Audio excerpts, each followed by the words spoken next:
Olá a todos, sejam muito bem-vindos ao canal Argonauta do Conhecimento. Eu sou Wesley. Hoje eu gostaria de falar com vocês a respeito dos amuletos de prata de Ketef Hinnom. Por que é importante tratar deste tema? Primeiramente porque tais amuletos, eles possuem dois aspectos muito significativos no processo de entendimento das escrituras hebraicas e também do imaginário judaico da época. Os textos encontrados nestes amuletos correspondem à bênção sacerdotal de Arão, mais precisamente em Números capítulo 6, versos 24 e 26. E eles foram escritos em paleo-hebraico. Então eles correspondem a um período bem antigo. Corresponde até um período anterior aos manuscritos do Mar Morto e ao texto massorético. E segundo, porque eles trazem, de alguma maneira, um pouco do imaginário religioso judaico da época. Implica um aspecto mágico. Ou seja, é muito comum na antiguidade os antigos judeus utilizarem pequenos fragmentos dos textos bíblicos hebraicos como amuletos mágicos. Garantiam não somente a proteção contra doenças, como também espíritos imundos. Essa prática que a gente observa muito hoje no judaísmo moderno, principalmente na Kabbalah, possui um eco mais arcaico. E não é de surpreender, isso era muito comum naquela época. Inclusive, a gente encontra isso até no período do Novo Testamento. Mas para compreender isso é necessário estudar um pouco o conceito de magia no mundo antigo. É totalmente diferente do que a gente conhece hoje. Tá? Então, só uma ressalva, pode ocorrer aqui alguns erros no processo aí de digitação. Quando eu fui olhar a posteriori, eu coloquei algumas imagens aqui, parece que travou e eu não consegui corrigir. Mas a gente vai fazendo esse processo aí, correção ao longo da leitura, dos slides. Então, os amuletos de prata de Ketef Hinnom, a bênção sacerdotal de Arão. Aqui a gente observa o conteúdo, tá, dos pergaminhos. Yevarecha Hashem, ou Adonai, Vishmerecha, Yair Hashem, Panavelecha, Virunecha, Issa Hashem Panavelecha, Veyasem Lecha, Shalom. O Eterno te abençoe e te guarde, o Eterno faça resplandecer o rosto sobre ti, tenha misericórdia de ti. O Eterno sobre ti levante o rosto e te dê a paz. Então, basicamente, o conteúdo aí dos amuletos de prata, pergaminhos de prata, o conteúdo corresponde à bênção sacerdotal de Arão. Aqui é o texto massorético, já está pontuado. Aqui a gente observa que o processo de reconstrução do texto já com a escrita hebraica quadrática. E aqui a gente observa, para quem estuda hebraico, essas letras elas correspondem ao paleo-hebraico, o hebraico arcaico. Então, a descoberta em Ketef Hinnom. Em 1979, uma equipe de arqueólogos trabalhava em um complexo funerário à vista da cidade velha de Jerusalém. O nome Ketef Hinnom significa ombro de Hinnom, baseado em uma volta de topografia no Vale de Hinnom, onde este site está localizado. Então, o complexo funerário ele é composto por várias câmaras, ramificando-se de uma caverna central. Cada câmara abrigava numerosos corpos, e até os restos decompostos foram coletados e colocados no repositório abaixo da câmara. Esse tipo de complexo funerário é comum a partir do final da Idade do Ferro, século VII a VI a.C. A maioria das cavernas desse tipo, há muito tempo, foram invadidas e seus tesouros perdidos. Devido a um desmoronamento parcial em algum tempo na Antiguidade, a Câmara 25 permaneceu intacta e ainda assim guardava surpresas significativas. Descoberta das placas. O repositório da Câmara 25 continha uma série de artefatos de várias épocas históricas. Esse fato, por si só, aponta para o uso regular deste complexo como local de sepultamento para a classe alta de Jerusalém. A equipe encontrou entre os artefatos 2 cilindros metálicos muito pequenos que foram posteriormente descobertos como pergaminhos em miniatura feitos de prata quase pura. Então a gente observa aqui na imagem estes pergaminhos de prata. Do lado a gente vê o desenho feito por um paleógrafo com as letras aqui. E o processo de abertura foi muito complexo, porque qualquer descuido poderia danificar o artefato. Porém, os estudiosos conseguiram abrir e detectar aí o conteúdo destes pergaminhos. Aí vem a discussão, datação e idade do ferro segundo o templo. Chegaram a uma datação do pergaminho no final do século VII. Barkay e sua equipe utilizaram 3 avenidas de análise: geologia, paleografia e ortografia. Então, segundo o arqueólogo israelense Barkay, este fragmento, ou estes amuletos, na verdade, eles seriam datados do 7º século.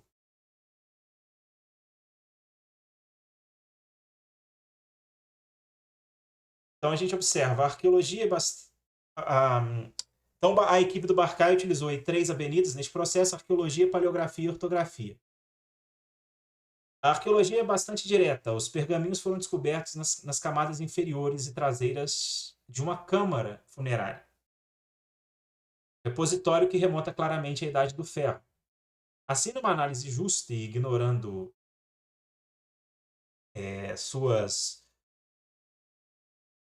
o seu conteúdo escrito, as placas devem ser datadas exatamente no final da Idade do Ferro. No entanto, Nadav Naaman lamenta que a não publicação de dados sobre os demais conteúdos do repositório enfraquece o caso arqueológico para uma data tardia da Idade do Ferro. Além disso, Naaman, seguindo a Angélica Berlejum, argumenta que ainda não foram encontrados amuletos de prata da Idade do Ferro em Israel. Portanto, devem ser datados mais tarde, no período persa e além. Este argumento falha em afirmar que apenas 2 moedas de ouro ou amuletos de prata foram encontrados em Israel desde o período persa. E 2 amuletos de outro período de tempo dificilmente são evidências substanciais para criticar 2 placas de prata datadas anteriormente. Assim, os proponentes de uma data tardia se concentram nos conteúdos escritos devido à fragilidade de suas posições arqueológicas. A avaliação do conteúdo escrito é bem mais complexa e divide-se na prática de paleografia, examinando as formas das letras, e ortografia, examinando a gramática e convenções ortográficas. Fotografia recente, utilizando as técnicas de light painting, contraste, luzes, revelou muito para os paleógrafos e ortógrafos considerarem. Essas técnicas conseguiram um conjunto de fotografias extremamente legíveis de um texto escrito em letras claras, arranhões que de outra forma são obscurecidos pela corrosão. Essas técnicas permitiram mesmo a avaliação até o nível de identificar com precisão a ordem dos traços pelos quais uma letra foi escrita. Então os pesquisadores, através aí da análise paleográfica, ortográfica, eles utilizaram de alta tecnologia para poder extrair o que estava ali, nestes pergaminhos. E eles conseguiram, eles tiveram êxito aí nesse processo.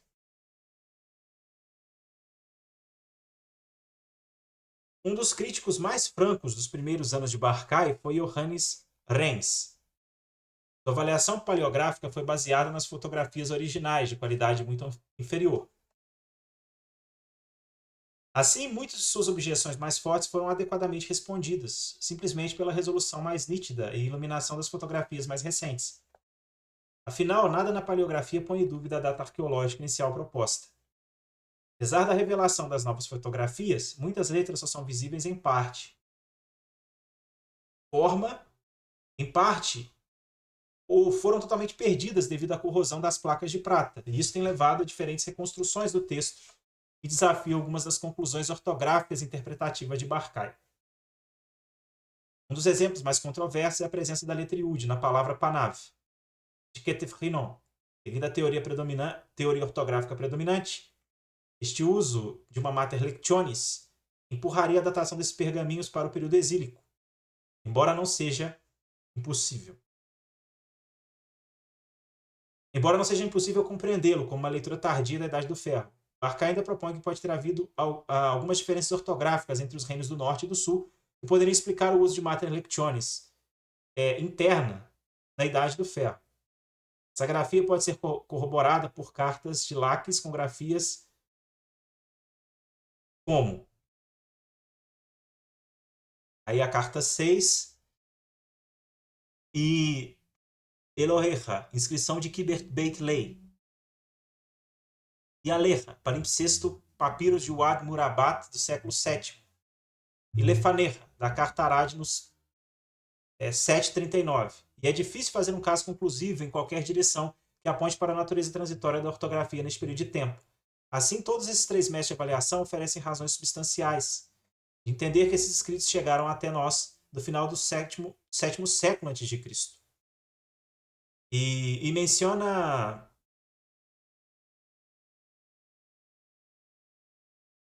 isso aqui é outra coisa. A gente pular isso aqui, que isso tem relação com outro texto. Que vem posteriormente. Mas, enfim, eles utilizaram aí os métodos que não somente a ciência arqueológica, como também a ciência paleográfica utiliza para poder buscar não somente a datação, como a reconstrução desses textos. A gente observa aí que esse texto é bem antigo. E é citado aqui a questão de mães de leitura, mater lectionis, que é um termo latino. Este termo significa mães de leitura. Tá? Mães de leitura. Porque o hebraico antigo se utilizava dessas mães de leitura.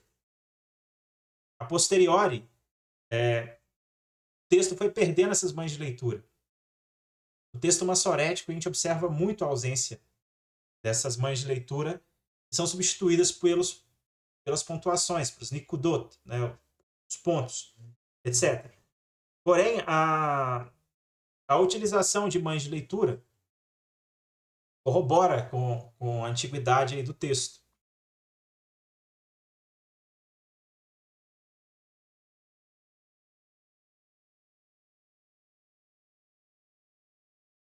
Objetivo, religioso ou supersticioso? Aí já envolve mais a questão do pensamento, do imaginário religioso judaico daquele período.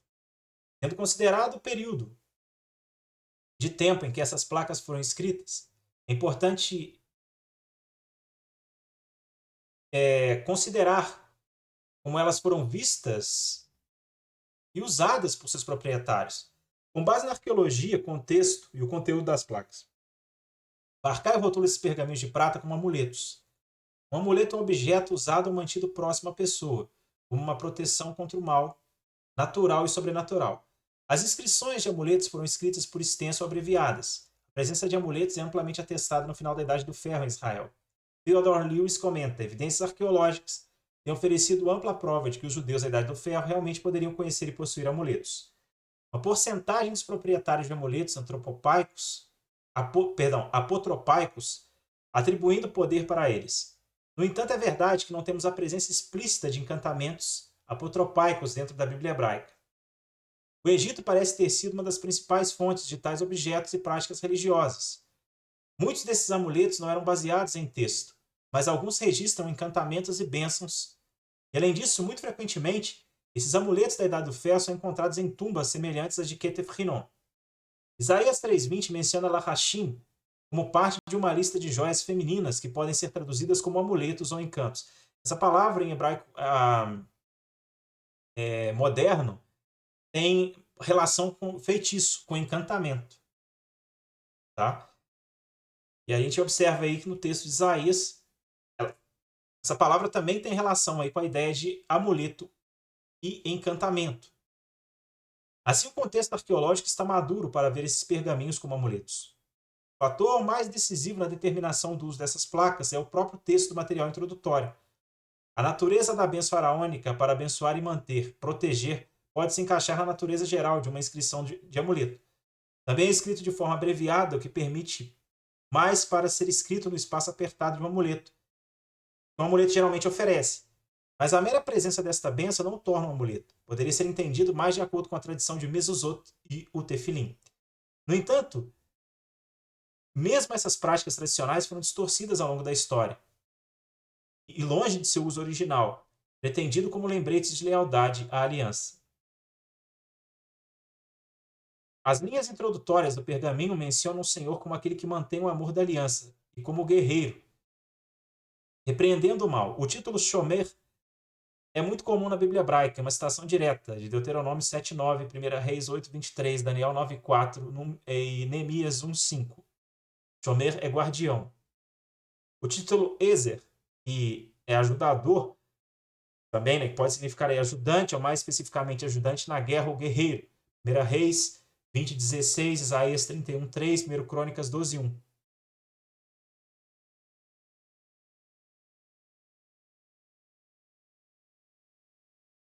O título significa aquele que repreende, é usado para Yud Rei Vav Rei em várias formas gramaticais. Assim, a ampla linguagem paralela no texto da Bíblia hebraica para explicar a introdução como sendo escrita por israelita fiel. No entanto, essas inscrições introdutórias carregam linguagem que poderia ser interpretada como apotropaicos, de tal forma que eles próprios são vistos como evitando o mal. Mas devido à sua estreita afinidade com outros textos bíblicos e sua citação da bênção cultual, também é possível que eles serviram como um lembrete mais inocente da proteção de Javé contra o mal, como escreve Berlejum. E é impossível apenas pelas evidências arqueológicas e inscrições para discernir a intenção desses portadores originais específicos. A partir do contexto histórico, é muito provável que eles tenham servido como uma forma de amuleto para ajudar a evitar o mal. Mas também pode ser que eles fossem, como disse Berlejung, declarações de lealdade e expressões de esperança. Então a gente tem aí as teorias. No entanto, no mundo antigo, no imaginário judaico antigo, era muito comum se utilizar, tá, de textos bíblicos como escudo, como proteção. Talvez você não saiba, mas o Salmo 91 é um tipo de texto de encantamento para expurgar espíritos imundos. Então, eu tive a oportunidade de estudar com o professor Adolfo Reutemann, da Moriah, que é um instituto bíblico de Israel, e há uma aula magistral do Adolfo Reutemann tratando desse tema, sobre o imaginário mágico do judaísmo, e como alguns textos eram notoriamente utilizados como encantamentos. E a gente observa aqui símbolos já posteriores, que são símbolos, que são amuletos mágicos ou protetores dentro do judaísmo. Que é muito comum dentro da Cabala judaica.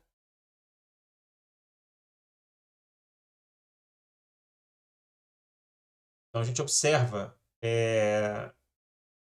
que esse conceito moderno do mágico, do encantado, dentro da Cabala judaica, do imaginário judaico moderno, ecoa aquilo que os antigos também acreditavam. Então aí mais uma vez, o Eterno te abençoe e te guarde, o Eterno faça resplandecer o rosto sobre ti e tenha misericórdia de ti. O Eterno sobre ti levante o rosto e te dê a paz. É o meu desejo para vocês. Vocês possam curtir e compartilhar o vídeo. Se vocês gostaram, eu vou deixar na descrição do vídeo, se possível, porque eu não sei se o YouTube ainda liberou para mim essa questão do link, que eu possa compartilhar as fontes do conteúdo utilizado aqui no vídeo. Então, até a próxima.